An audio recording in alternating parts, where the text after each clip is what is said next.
इस स्लाइड तक हमने पहले लेक्चर में समझा था।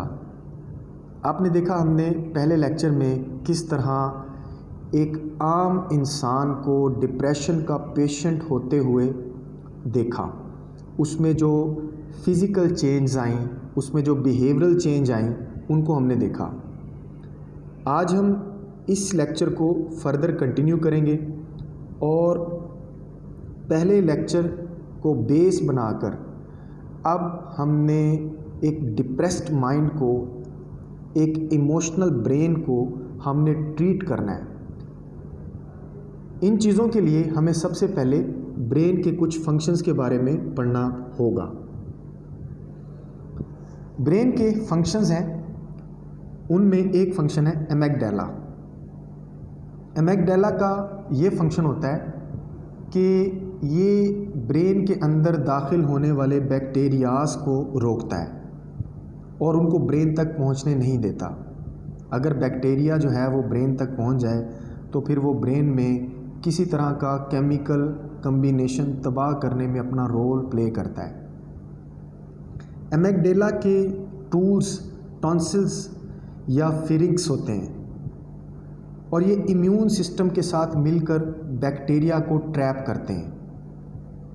अब क्योंकि ये फंक्शन डिस्टर्ब हो गया, अब बैक्टीरिया को एक रास्ता मिल जाएगा ब्रेन तक पहुंचने का। नतीजतन एक नॉर्मल ब्रेन एक डिप्रेशन ब्रेन में कन्वर्ट होना स्टार्ट हो जाएगा। लिम्बिक एक्लिप्स, एक्लिप्स जो है ये गहन को कहते हैं। आपने मून एक्लिप्स, सन एक्लिप्स के बारे में पढ़ा होगा। ठीक उसी तरह ब्रेन का भी एक्लिप्स आता है। सबसे पहले मैं आपको बताता हूँ कि लिम्बिक क्या चीज़ है।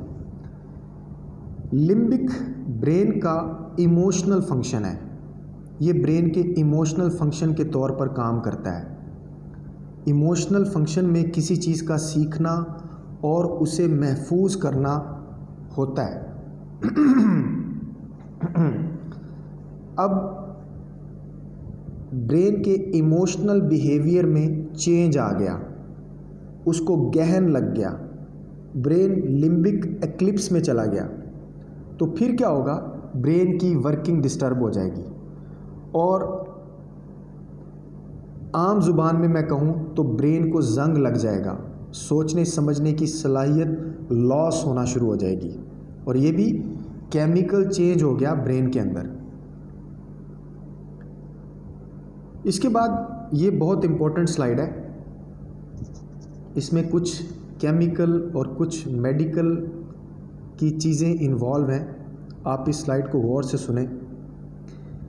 एड्रेनलिन एंड नॉर एड्रेनलिन ये स्ट्रेस हार्मोन्स हैं।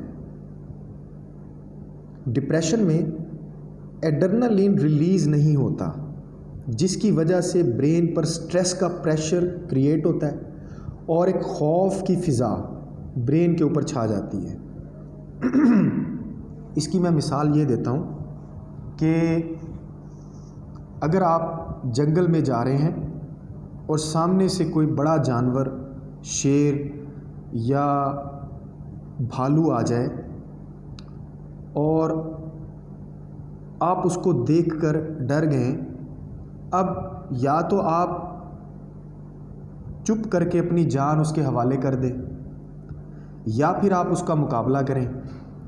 तीसरे नंबर पे आपको वहाँ से भागना है अपनी जान बचाने के लिए। आप तभी भाग सकेंगे जब आपकी बॉडी, आपका ब्रेन आपका साथ देगा। अगर ये दो काम नहीं हो रहे तो फिर आपके अंदर एड्रेनलिन रिलीज़ नहीं हुई, या फिर दूसरे मानों में आपने देखा कि भागने का रास्ता नहीं है, अब आपने उसका मुकाबला करना है और मुकाबला करने के लिए जिस केमिकल कंपोजिशन की ज़रूरत होती है ब्रेन को, वो एड्रेनलिन होता है। जो डिप्रेशन के पेशेंट होते हैं उनमें एड्रेनलिन रिलीज़ नहीं होती। जब किसी तरह का कोई खौफ सवार हो जाए तो एड्रेनलिन रिलीज़ नहीं होती और ब्रेन का फंक्शन जो कि बहुत इम्पोर्टेंट फंक्शन है वो नहीं हो पाता, और हम खौफ से कांपते हैं, खौफ अपने सर के ऊपर सवार कर लेते हैं, जहन माउफ हो जाता है और अल्टीमेटली हम बेहोश हो जाते हैं, और फिर उसके साथ जो कुछ भी हुआ हो ये हमें नहीं पता होता। इसके बाद दूसरा केमिकल है सीरोटोनिन। सीरोटोनिन भी एक इमोशनल केमिकल है, इसको हम कहेंगे न्यूरोट्रांसमीटर। ट्रांसमीटर का रोल आपने फ़िज़िक्स में अच्छी तरह पढ़ा होगा कि सिग्नल्स को एक जगह से दूसरी जगह ट्रांसफ़र करने के लिए हम ट्रांसमीटर का इस्तेमाल करते हैं। अब न्यूरोट्रांसमीटर का मतलब ये है कि न्यूरॉन्स आपकी बॉडी में किसी तरह का रिस्पॉन्स एक्सेप्ट करते हैं और उसको ब्रेन तक लेके जाते हैं। ब्रेन उस सिग्नल को मैनिपुलेट करता है, उसको वो अरेंज करता है और बॉडी के जिस ऑर्गन को उस फंक्शन के लिए इस्तेमाल होना चाहिए वहाँ तक वो उसको पहुँचाता है। अब होता ये है कि सीरोटोनिन जो है वो किसी वजह से कम हो गया या ये रिलीज़ नहीं हुआ तो फिर जिस्म में इमोशनल चेंज आता है, बॉडी में इमोशनल चेंज आता है, आदमी खुश नहीं रहता और कोई भी काम करने को उसका दिल नहीं करता। अगर मैं कहूँ कि सोशल बिहेवियर में इसका बहुत बड़ा रोल है सीरोटोनिन का, तो ये बेजा ना होगा। इसका साइंटिफिक नेम 5-HT है। जो मेडिकल के स्टूडेंट हैं उनको अच्छी तरह पता होगा कि 5-HT क्या चीज़ है और ये किस लिए काम आता है। तो यहाँ पर केमिकल कंपोजिशन को हम पढ़ रहे हैं, तो सीरोटोनिन भी डिप्रेशन के बढ़ने और उसको आखिरी हद तक पहुँचने में अपना किरदार अदा करता है अगर ये ना हो तो। इसके बाद डोपामीन है। डोपामीन आपने शायद कभी सुना हो ये वर्ड, इसके इंजेक्शंस, इसकी टैबलेट्स और बहुत सारी चीज़ें इस केमिकल के साथ मार्केट में अवेलेबल होती हैं। ये भी न्यूरोट्रांसमीटर है। ये ब्रेन तक सिग्नल ट्रांसफ़र करता है और किसी ट्रामा की सूरत में ये ब्रेन को उस ट्रामा से निमटने के लिए तैयार करता है। अब डिप्रेशन में थिंकिंग ब्रेन सिग्नल ना पहुंचने की वजह से इमोशनल ब्रेन में कन्वर्ट हो जाता है। जब थिंकिंग ब्रेन इमोशनल ब्रेन में कन्वर्ट हो जाता है तो इमोशंस की वजह से ब्लड प्रेशर बहुत ही ज़्यादा हो जाता है या बहुत ही कम हो जाता है। अब ब्लड प्रेशर का ज़्यादा होना या ब्लड प्रेशर का कम होना ये बॉडी की कंपोजिशन के लिए बहुत ही डेंजरस सिचुएशन होती है। इसकी मिसाल मैं यूँ दूंगा कि अगर आपकी किसी से लड़ाई हो रही है और आप तू मैं कर करके इस हद तक पहुंच गए कि आपका जिस्म कांपना शुरू हो गया। ये जो कांपने की कंडीशन है ये डोपामीन के ना होने की वजह से होती है। अगर डोपामीन केमिकल जिस्म के अंदर एक सूटेबल अमाउंट में मौजूद होगा तो आप अपने नर्व्स के ऊपर कंट्रोल करेंगे, अपने जज्बात पर कंट्रोल करेंगे, जिसकी वजह से बीपी मेंटेन होगा और फिर आप कोई भी लड़ाई लड़ सकेंगे। तो यहाँ पर भी ये डोपामीन का डिप्रेशन के मर्ज़ में इसका बहुत ही बड़ा रोल है। लव नर्व ग्रोथ फैक्टर से होता है।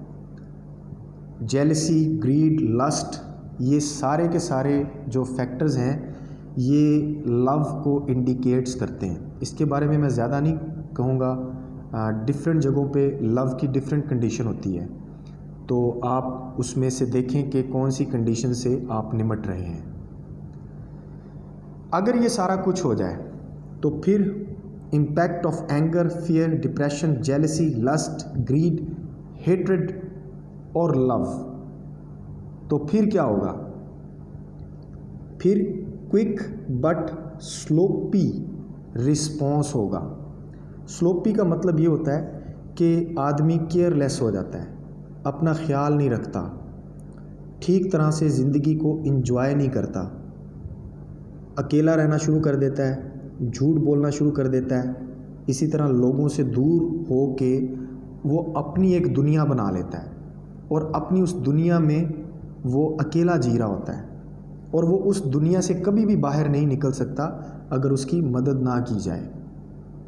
दूसरा, कंसंट्रेशन एंड मेमोरी लैप्सेस होती हैं। इसका मतलब ये है कि अगर इन तमाम चीज़ों का असर हो चुका है ब्रेन के ऊपर या बॉडी के ऊपर, तो फिर हम चीज़ों को सही या गलत करने में जजमेंट का इस्तेमाल गलत करते हैं। इस सेंटेंस को मैं दोबारा बोलता हूँ कि अगर ये सारी चीज़ें हो जाएं तो हम किसी चीज़ को जज करने में मिस्टेक कर देते हैं। यानी कि अगर कोई सही चीज़ है तो हमें पता नहीं चलेगा कि वो सही है, अगर कोई गलत स्टेप है तो भी हमें पता नहीं चलेगा कि वो गलत स्टेप है। और ये सारी की सारी स्ट्रेस रिलेटेड सिम्टम्स हैं। अब क्या होगा, ये एक क्लिनिकल कंप्यूटराइज टोमोग्राफी है जिसको हम कहते हैं CT scan. CT scan coloured Doppler भी होता है और प्लेन भी होता है। कलर डॉपलर में आपको ये सीटी स्कैन के इमेजेस नज़र आ रहे हैं। ये वाला जो इमेज है ये एक normal CT scan colour Doppler image है, एक नॉर्मल ब्रेन का इमेज है, जिसमें आप देख सकते हैं कि ये जो आपको येलोइश ग्रीनिश जो फ्लूइड है वो नज़र आ रहा है वो ज़्यादा है और ब्लूइश फ्लूइड जो है वो कम है। लेकिन अगर ब्रेन डिप्रेस्ड है तो वो उस अच्छे फ्लूइड को जो आपको ग्रीन येलोइश कलर में नज़र आया था वो उसको जला देगा, उस पर कब्ज़ा कर लेगा और फिर इस चीज़ में कन्वर्ट हो जाएगा जो आपको यहाँ पे नज़र आ रहा है डिप्रेस्ड के पोर्शन में। ये एक clinical true CT scan image है। अब क्या हो गया, अब आपको पता चल गया कि बिहेवियरल चेंज भी आ गया और बॉडी के अंदर केमिकल चेंज भी आ गया। तो फिर आपने इन्वेस्टिगेशन करनी है। इन्वेस्टिगेशन करने के लिए पेशेंट को आप ये वाले मेथड्स अप्लाई करेंगे। इसमें ये जो लास्ट मेथड है hospital anxiety and depression scale, ये यूज़ करना होता है। आपको किसी डॉक्टर के पास जाना है या किसी को लेके जाना है, वो उसकी काउंसलिंग करेगा और फिर किसी नतीजे पर पहुंचेगा कि आया अब इसको किस चीज़ की ज़रूरत है।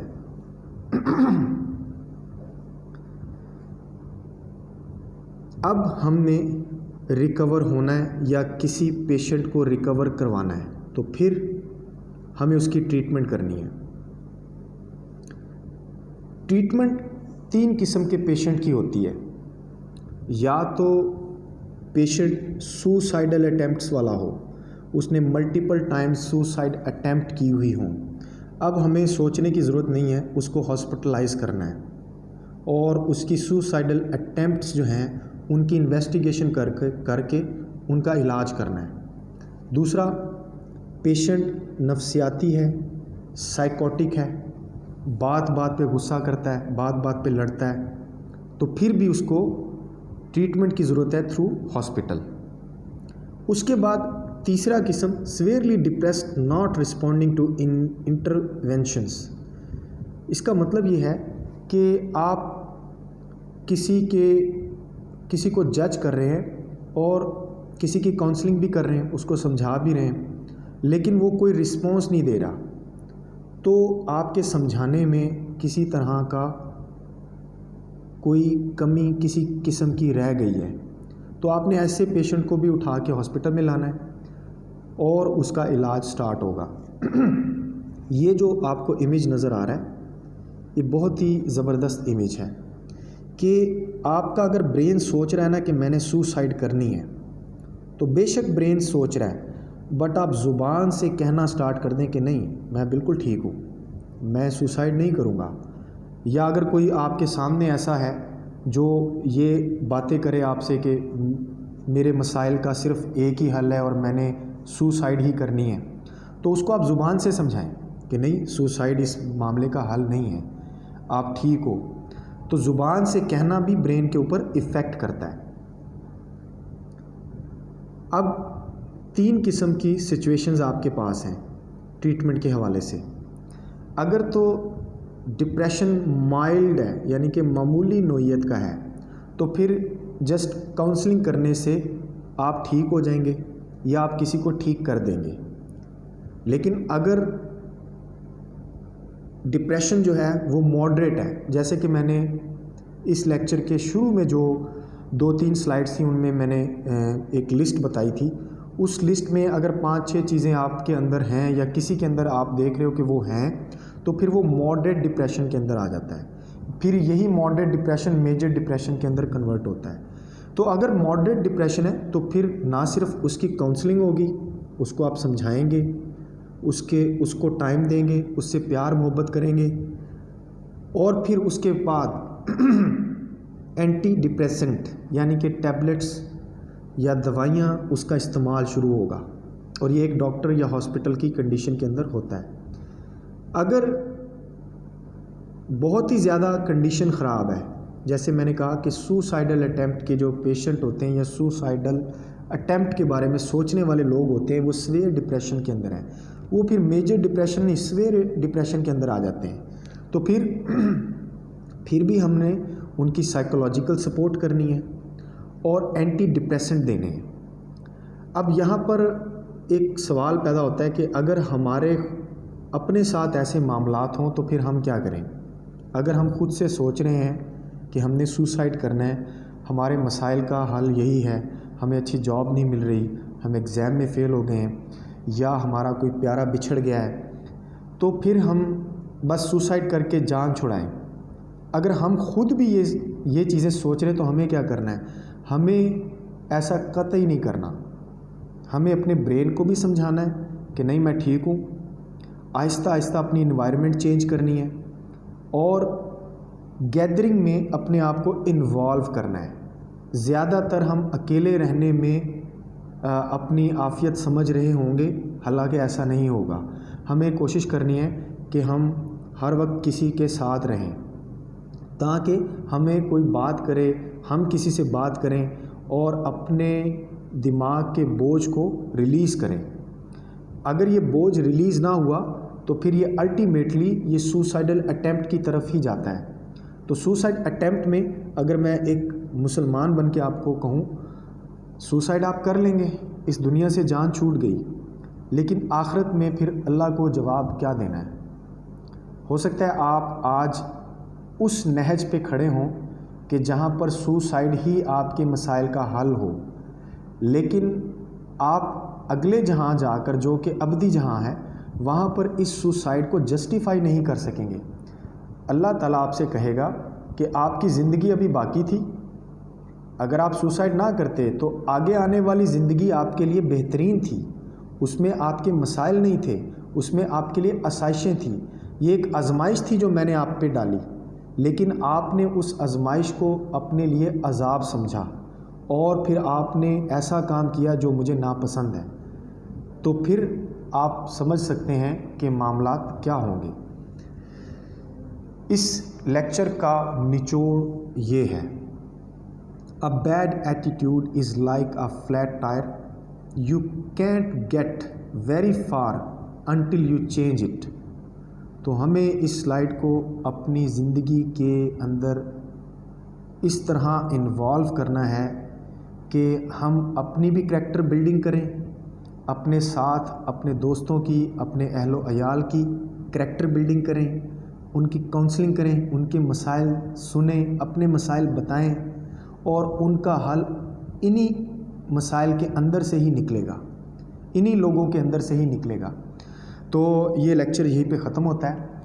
इस लेक्चर के दौरान आपने देखा मैं कफ़ कर रहा था, तो जैसे ये पेंडेमिक है कोरोना का, तो सस्पेक्टेड केसेस जो है वो बढ़ते जा रहे हैं, तो मेरी भी तबीयत थोड़ी सी अपसेट थी, बट आई एम ओके।